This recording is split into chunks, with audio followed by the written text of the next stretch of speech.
Pemirsa, serangan Israel Amerika Serikat ke Iran menyebabkan harga minyak dunia melonjak. Kelangkaan BBM yang terjadi di sejumlah negara menyebabkan antrean panjang di pom bensin. Harga gas di Eropa melonjak 400%. Di Amerika, antrean di SPBU sampai memakan nyawa. Sedangkan negara-negara kaya yang punya militer terkuat di dunia tidak bisa melindungi rakyatnya dari harga bensin. Tapi ada yang menarik sekali di negara kita, Indonesia. Kondisinya sangat tenang, hampir tidak bergerak. Dan ini bukan sebuah keberuntungan, ini bukan sebuah keajaiban. Dan ini jelas bukan gratis. Jadi siapa yang sebenarnya sedang membayar harga semua ini?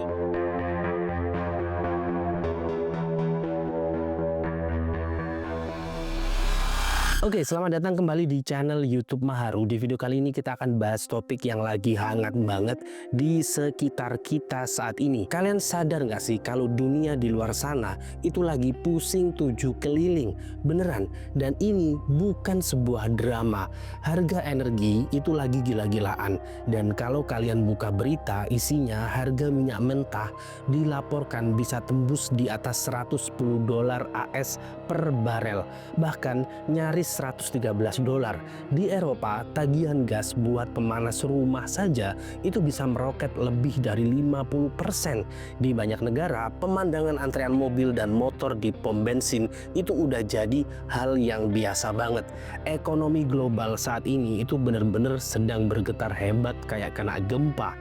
Dan semuanya gara-gara konflik yang lagi panas di Timur Tengah, yang gue yakin kalian juga paham tentang konfliknya. Dan ujung-ujungnya dompet kita semua yang jadi korban. Tapi anehnya di sini, di negara kita Indonesia, suasananya bener-bener adem ayem. Dan kalau kalian lihat, abang-abang ojek itu masih ngisi pertalite buat motornya. Harganya juga masih sama, 10.000 perak per liter. Dan emak-emak di rumah juga masih beli gas LPG 3 kilo, ya gas andalan si gas melon kesayangan kita semua. Harganya juga masih segitu-gitu aja, kurang lebih sekitar 19.000 sampai 22.000 rupiah. Nggak ada bedanya sama bulan lalu. Masyarakat nggak usah khawatir, kita sudah hitung dengan exercise seperti itu.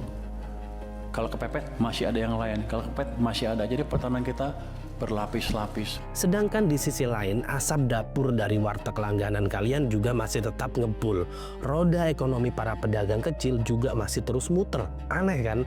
Padahal bahan baku utama semua, minyak dan gas itu lagi terbakar harganya di pasar dunia. Di negara-negara lain juga sedang bergejolak. Mengurangi konsumsi BBM nasional.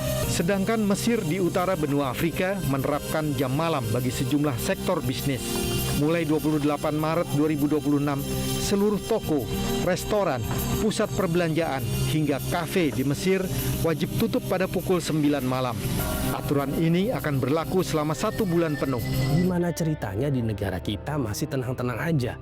Kok bisa di saat seluruh dunia lagi panik, pusing mikirin harga bensin dan gas yang tiap hari cetak rekor baru, kenapa kita di negara Indonesia kayaknya masih bisa nyantai lah ya di pom bensin, nggak perlu antri dan tetap ngegoreng tempe di dapur?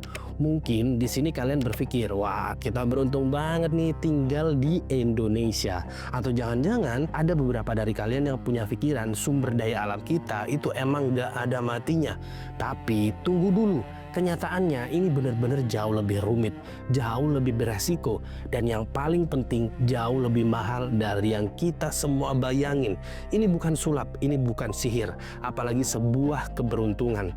Di balik ketenangan ini ada sebuah strategi tingkat tinggi dari pemerintah.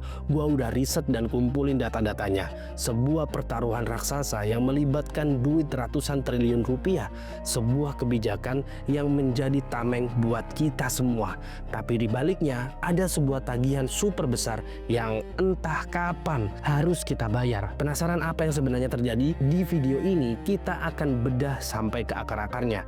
Apa rahasia di balik stabilnya harga gas di dapur kalian? Dan kita akan telusuri siapa sebenarnya pahlawan tanpa tanda jasa yang nahan gejolak harga global ini. Dan yang paling penting, kita bakal ungkap berapa harga asli yang harus ditanggung negara demi ketenangan kita semua. Angkanya bakal bikin kalian bener-bener terkejut.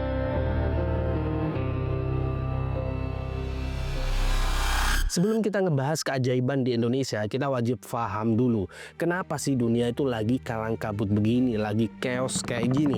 Jawabannya ada pada satu kawasan yang dari dulu sampai sekarang selalu menjadi biang kerok sekaligus jantung pasar energi dunia. Tidak lain dan tidaklah bukan, yaitu Timur Tengah.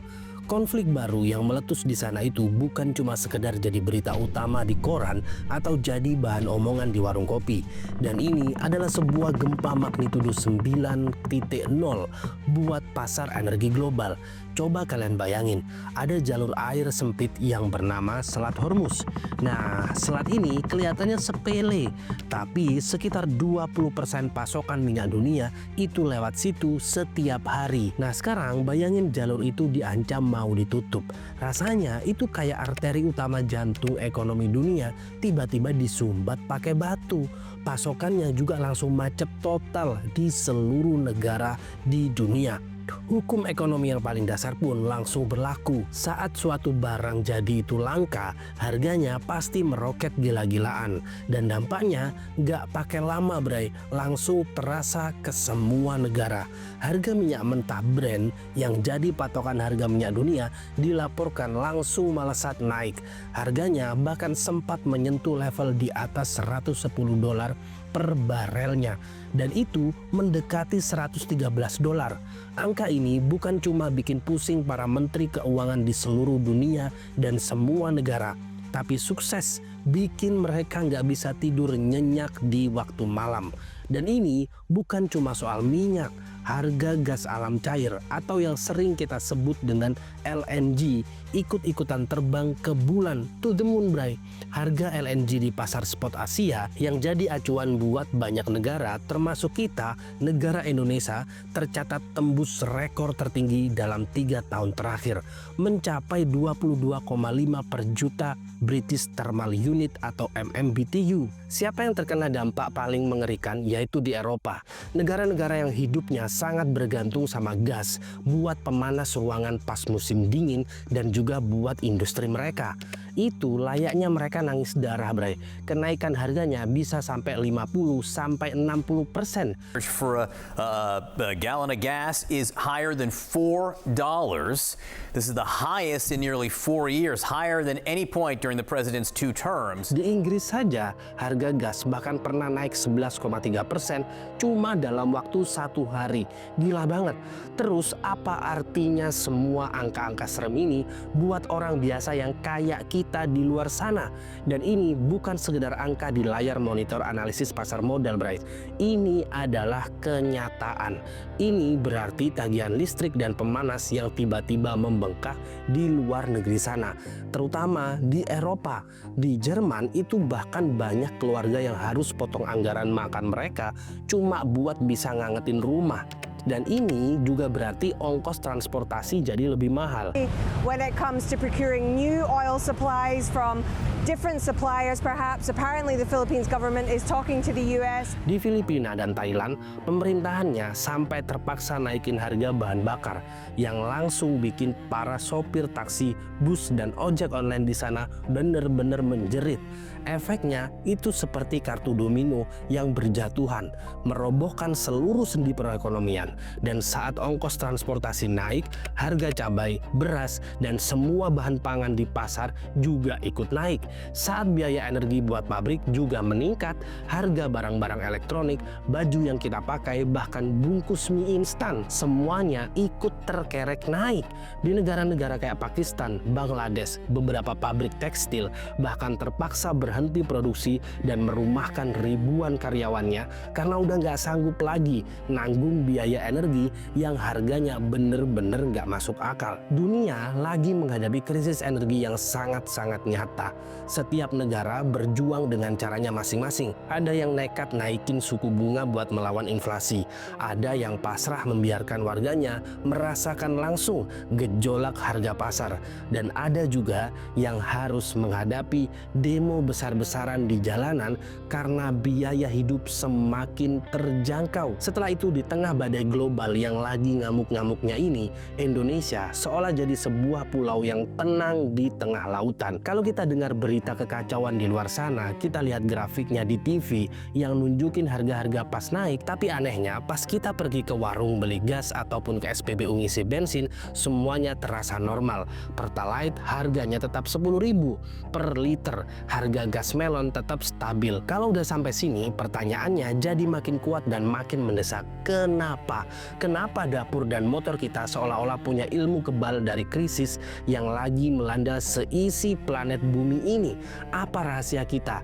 Nah, jawabannya ada pada satu kata sakti yang sering kita dengar, tapi mungkin belum sepenuhnya kita pahami. Satu kata yang jadi perisai sekaligus beban negara yang luar biasa berat, yaitu subsidi.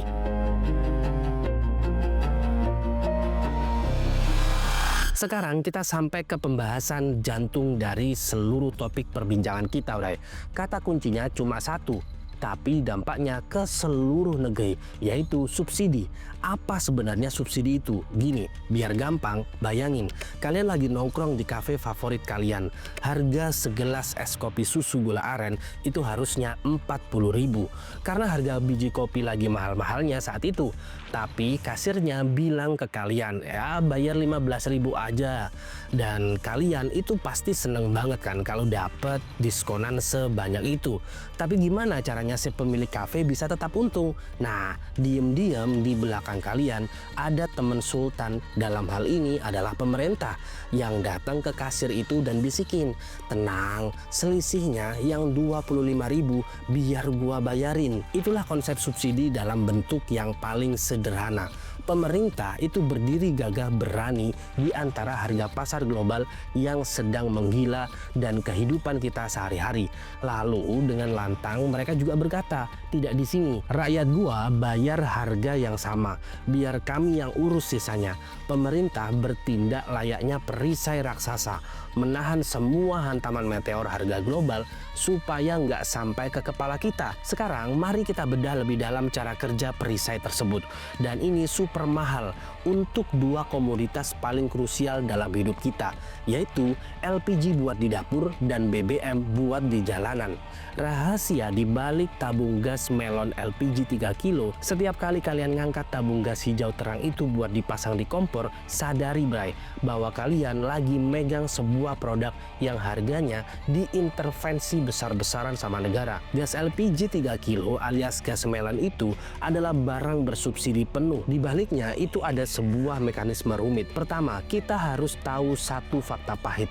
Indonesia itu negara importir LPG, dan kalian tidak salah dengar.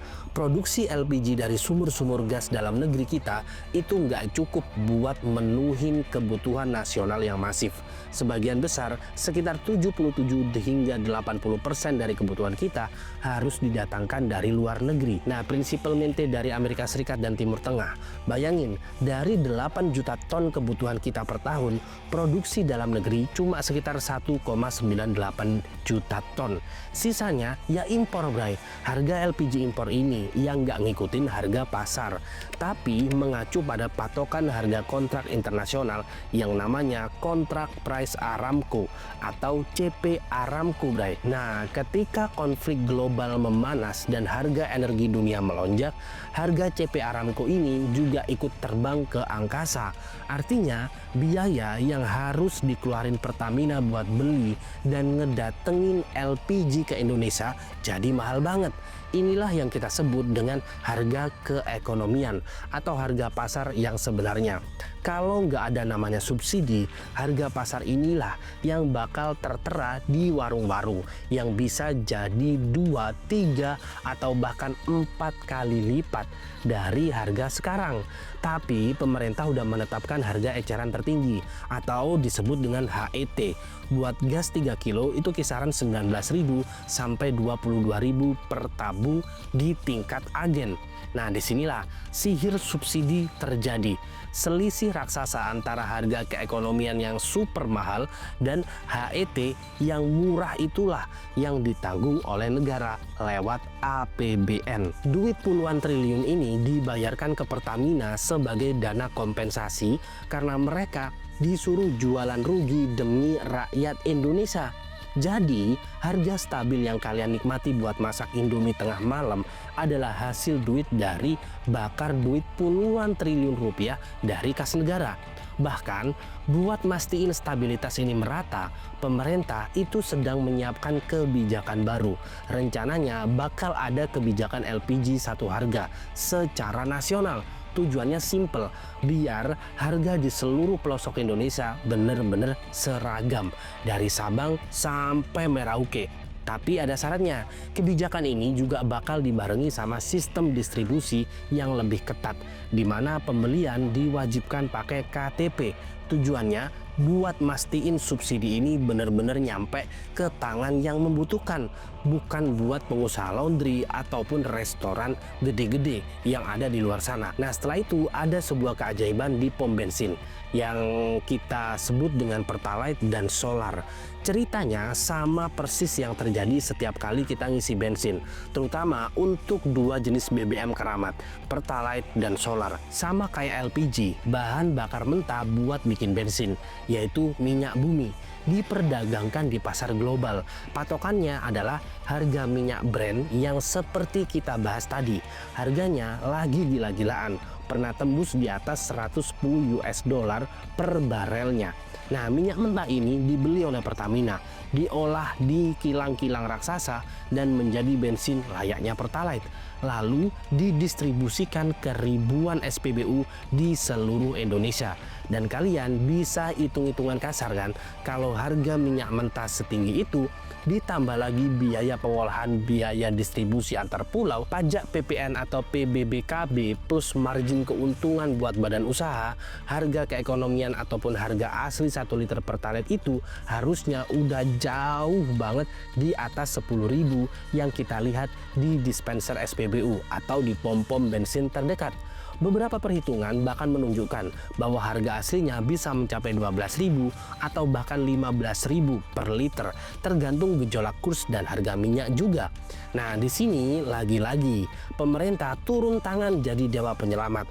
Pemerintah dengan sadar memutuskan untuk tidak menaikkan Pertalite dan solar. Selisihnya gede banget antara harga keekonomian dan harga jual di SPBU itu ditanggung oleh negara melalui mekanisme subsidi dan kompensasi yang dibayarkan kepada Pertamina.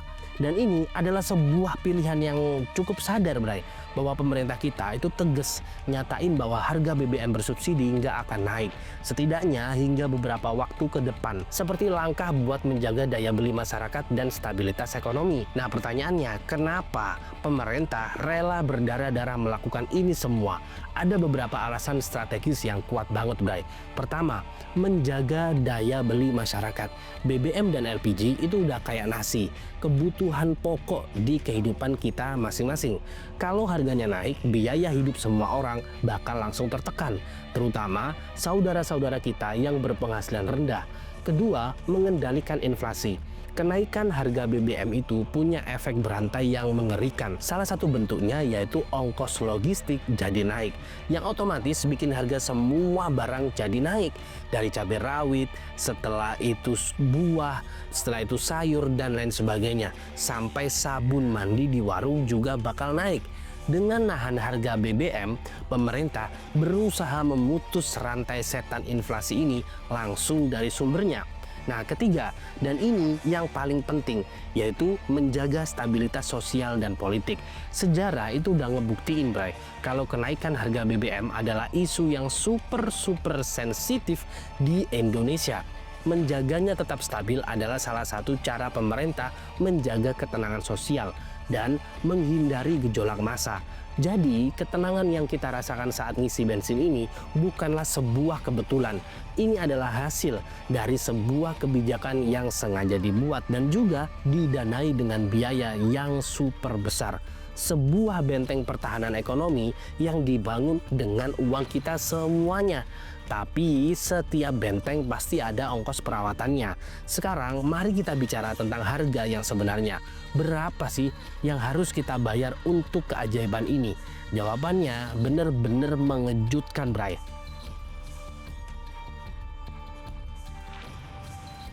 Sekarang kita sampai di bagian paling krusial, bagian yang mungkin bakal bikin kalian sedikit emosi, bagian dimana kita membuka label harga dari semua ketenangan dan kenyamanan yang kita nikmati ini. Karena perisai subsidi yang megah itu meskipun efektif banget nahan serangan harga global, sama sekali juga nggak gratis. Perisai itu ditempa dari uang negara, dari anggaran pendapatan dan belanja negara atau APBN. Sedangkan uang dari pajak yang kalian dan gua bayar, biayanya bener-bener gila banget. Kita nggak lagi ngomongin jutaan dan miliaran, kita ngomongin angka ratusan triliun setiap tahunnya. Nah, biar kalian dapat gambaran segede apa angka ini, waktu krisis energi parah banget di tahun 2022, pemerintah harus menggelontorkan dana sampai 551,2 triliun untuk subsidi dan kompensasi energi. Dan kalian tahu 551,2 triliun itu sebanyak apa? Angka itu lebih gede dari total anggaran pembangunan sama infrastruktur di Indonesia. Salah satunya yaitu jalan tol, bendungan, pelabuhan, bandara, dan itu semua dilakukan di tahun yang sama. Bahkan lebih besar dari gabungan anggaran kesehatan dan pendidikan di tahun-tahun tertentu. Coba kalian berhenti sejenak dan bayangin tumpukan uang sebanyak itu. Uang segitu bisa kita pakai buat ngebangun ribuan sekolah baru dengan fasilitas canggih. Bisa buat bangun ratusan rumah sakit modern di daerah-daerah terpencil yang selama ini susah banget dapat aksesnya. Nah, bisa buat apa? Salah satunya bisa buat mendanai riset dan teknologi biar negara kita makin maju. Atau paling simpel bisa buat ngasih beasiswa kuliah sampai S3 buat jutaan anak bangsa yang pinter tapi nggak punya biaya. Setiap Rp1 yang kita bakar buat nambal selisih harga Pertalite dan gas melon, ini adalah Rp1 yang nggak bisa kita pakai buat investasi jangka panjang di masa depan di negara ini. Inilah yang disebut para ekonom sebagai opportunity cost, sebuah biaya kesempatan yang harganya luar biasa mahal. Pemerintah dihadapkan pada pilihan yang sulit banget pada saat ini, yaitu menjaga perut rakyat biar kenyang hari ini atau bangun fondasi masa depan yang lebih kokoh. Dan untuk saat ini prioritas utamanya adalah menjaga stabilitas. Tapi tunggu dulu, Bray, masalahnya nggak berhenti sampai di situ. Ada dua sisi gelap lain dari kebijakan subsidi jor-joran ini yang jarang banget dibahas. Masalah pertama yaitu subsidi yang nggak nyampe ke yang butuh. Nah, tujuan mulia dari subsidi itu buat ngebantu masyarakat miskin dan rentan biar mereka nggak makin tercekik sama biaya hidup. Tapi di lapangan yang terjadi seringkali justru sebaliknya. Ini yang bikin nyesek, Bray. Data dari pemerintah sendiri itu nunjukin kalau sebagian besar subsidi energi itu malah dinikmati oleh kelompok masyarakat yang mampu atau kelompok masyarakat menengah ke atas. Sekitar 72% subsidi solar dan sebagian besar subsidi LPG justru lari ke kelompok menengah ke atas. Cuma sekitar 31% subsidi LPG yang benar-benar sampai ke kelompok masyarakat miskin dan juga rentan. Nah, kok bisa gitu? Ya karena sistem subsidinya terbuka. Siapapun, nggak peduli kalian punya mobil Alphard ataupun mobil butut, bisa datang ke SPBU dengan santai ngisi Pertalite, Bray. Restoran-restoran besar, bisnis laundry kelas kakap bisa dengan gampangnya beli puluhan tabung gas melon untuk kegiatan komersial mereka. Padahal gas itu diperuntukkan buat dapur rumah tangga miskin. Akibatnya uang triliunan rupiah yang seharusnya jadi jaringan pengaman sosial malah jadi diskon gede-gedean buat mereka yang sebenarnya nggak perlu dibantu sama sekali. Inilah borok terbesar atau luka terbesar dari subsidi kita. Dan ini juga alasan kenapa pemerintah mati-matian mau nerapin sistem pembelian LPG 3 kilo pakai KTP. Tujuannya buat nutup keran kebocoran ini. Nah, setelah itu di masalah kedua yaitu terkait industrinya. Masalah kedua yaitu industri menjerit dalam diam. Ini dia kontras yang paling tajam dan paling ironis, Bray. Sementara kita sebagai konsumen individu nikmatin harga energi yang stabil dan juga murah. Ada sektor lain yang justru lagi teriak kesakitan karena kena hantaman keras dari krisis energi ini, yaitu di sektor industri. Disinilah letak anomali kebijakan kita. Harga pas LPG buat dapur kita dijaga ketat, tapi harga gas buat pabrik-pabrik justru dibiarin melonjak gila-gilaan. Sejak kuartal pertama 2024, harga gas untuk industri yang gak dapat fasilitas khusus dari pemerintah atau non-HGBT dilaporkan udah naik 10,2 US dollar menjadi 14,27 US dollar per MMBTU dan bahkan diperkirakan bisa naik lagi. Ini kenaikan yang brutal mencapai hampir 40%, bahkan ada yang harus membayar hingga 16,77 dolar per MMBTU. Penyebabnya apa? Pasokan gas dari dalam negeri kita itu terbatas, Bray. Dan pemerintah memprioritaskan alokasi gas murah yang harganya dipatok 6-7 dolar hanya untuk 7 sektor industri tertentu seperti keramik, pupuk, baja, industri lain yang nggak masuk daftar anak emas ini, dan terpaksa harus membeli gas yang dicampur dengan LNG impor yang harganya jauh lebih mahal karena ngikutin harga pasar internasional. Parahnya lagi, bahkan industri yang katanya dapat prioritas pun juga masih menjerit. Asosiasi Industri Keramik atau ASAKI itu ngeluh berkali-kali, Bray. Mereka bilang bahwa alokasi gas murah yang mereka terima itu berkurang. Kadang cuma 50-60% dari kebutuhan. Sisanya, nah mereka terpaksa beli gas tambahan dengan harga komersil yang harganya juga selangit. Bisa sampai 10 US dollar ataupun 15 US dollar per MMBTU. Akibatnya biaya energi mereka melonjak. Daya saing produk mereka anjlok dibanding keramik dari Cina ataupun Vietnam, dan produktivitas juga menurun. Artinya apa buat kita? Ini penting, Bray.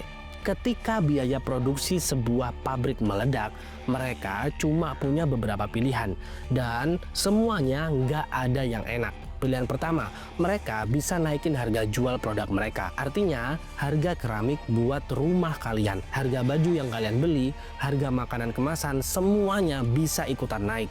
Pilihan kedua, mereka mengurangi produksi yang ujung-ujungnya bisa memicu pemutusan hubungan kerja atau PHK.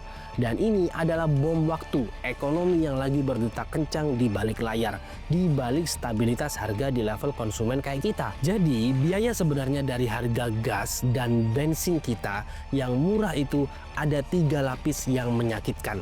Yang pertama, beban ratusan triliun pada APBN yang mengorbankan anggaran buat sekolah dan juga anggaran rumah sakit dan juga masa depan. Nomor 2, ketidakadilan sosial di mana subsidi lebih banyak dinikmati oleh orang kaya. Dan yang nomor 3, pukulan telak bagi industri nasional yang mengancam daya saing produk kita, lapangan kerja, dan pertumbuhan ekonomi jangka panjang. Melihat semua ini, pertanyaan berikutnya jadi sangat genting. Sampai kapan kita bisa terus-terusan seperti ini? Jadi, apa kesimpulannya? Harga gas dan bensin di Indonesia yang anteng-anteng aja di tengah badai krisis global ini bukanlah sebuah keajaiban ataupun keberuntungan. Itu adalah hasil dari sebuah kebijakan yang sadar, yang sengaja dirancang tapi harganya sangat mahal dan penuh dengan resiko, yaitu subsidi pemerintah.